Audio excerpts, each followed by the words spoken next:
Yeah, we're back in action.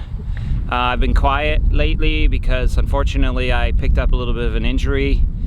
I think I was just riding. I didn't think you could get injured riding a bike, and I put that to the test and found out that you can get injured riding a bike. I was just doing so many hard sessions. I did 4 Mount Lemmon climbs really hard. I did like 5 E races, all lifetime bests, either 5 second, 15 second, 30 second, 1 minute, 5 minute, 10 minute, 20 minute, 30 minute powers. I was doing the Z Pro Tri race series, sprinting, all this stuff, not adjusting my mileage, not recovering, just thinking, it's just riding a bike, you can't get injured. And then my knee started to hurt, my left patella tendon started to hurt. At first I thought it was just bursitis, and so I trained through it thinking, it'll go away if I just ice it, and it didn't go away. And then it kind of flared up into definitely some sort of a tendinosis or whatever you call it. And so anyways, long story short, long recovery when you aggravate a tendon, and so I'm just starting to get back to some quality training. And so what better place to get back to some training than a track? Haven't been to a track since Palm Springs 2018, where we put the bike trainer in lane 1 and pissed everybody off. We're going to start off with a very, very introductory session of 4 times 800 with 400 jog recovery to 4 times 200 with 200 jog recovery. And I got my friend Matt Gervais here to push the pace.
First session done, and it went as expected. It was really hard, legs really shaky. 4 times 800 with 400 jog to 4 times 400 with 400 jog, and for the 800s was going 227 to 230, and for the 400s going 70 to 72. So one of my goals now, taking my destiny into my own hands with no real racing on the schedule, is to try and break my 5K PB, and that's from 2013, 1452. So I have 12 Ironmans in my legs since then, and at least 40 70.3s in my legs since then. So that'll kind of be an interesting little challenge to see if it's possible to kind of go backwards. Generally, I think the idea is you get slower with ultra long training. So we'll put that idea to the test over the next 2 months. So we're gonna spend a lot of time here. All right, so we're kind of at the beginning stages of the 1 hour record preparation. And so I thought it'd be cool to sort of document the evolution of this whole thing, like the workouts, my thinking, fitness, etc. And so I guess this will be day 1. So anyways, one aspect of the training, of course, that I think is going to be extremely important, and will also make a good experiment for triathlon, is time trialing. And as I've said in previous videos, I haven't spent a ton of time in the TT position for my triathlon races, which I do believe has negatively impacted me in multiple ways. So now the name of the game, of course, is time trialing, you've got to be able to hold the TT position for an hour straight, zero relief, not for a single second, and you have to do it under extremely high load. And so, what better way to test how my biking feels and my running feels after that biking than through this. So one of the things I'm doing is logging every minute that I spend in the TT position, and writing my thoughts and feelings down in that regard. So there's that aspect. And so for my easy rides, let's say I do an 80-minute easy ride, I'm setting a goal for how much time spent in the TT position. For instance, 60 minutes of 80 minutes. That's kind of where I'm at right now. And then today is quality interval work with 1 hour power improvement in mind.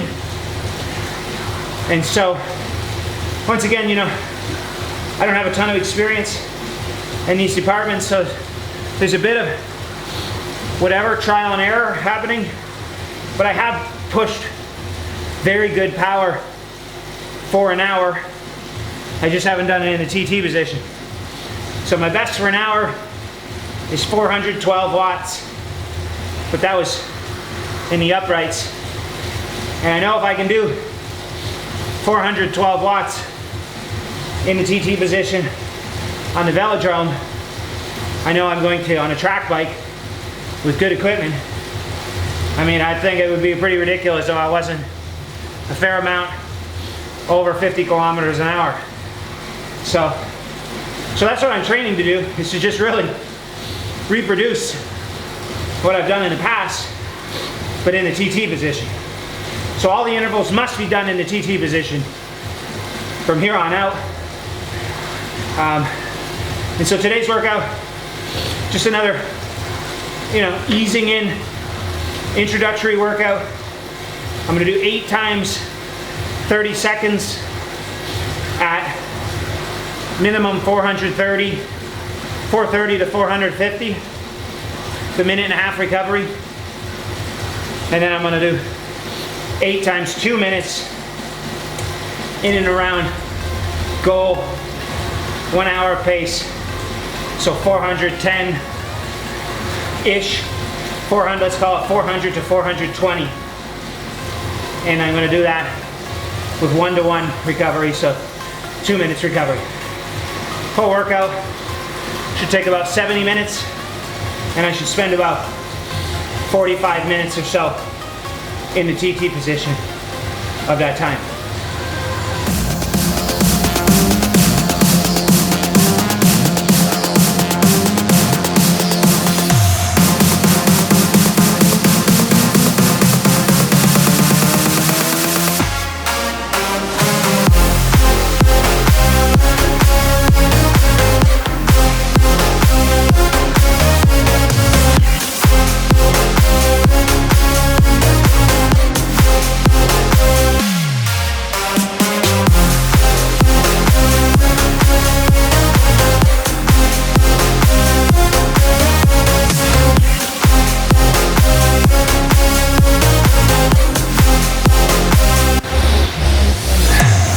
Okay, so done 7 of the 30 seconders.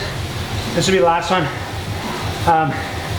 All 470 watts or greater, and shorten the rest to just 1 minute, so 2-to-1, because I felt 90 seconds was a little too generous for this workout.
So that's a wrap.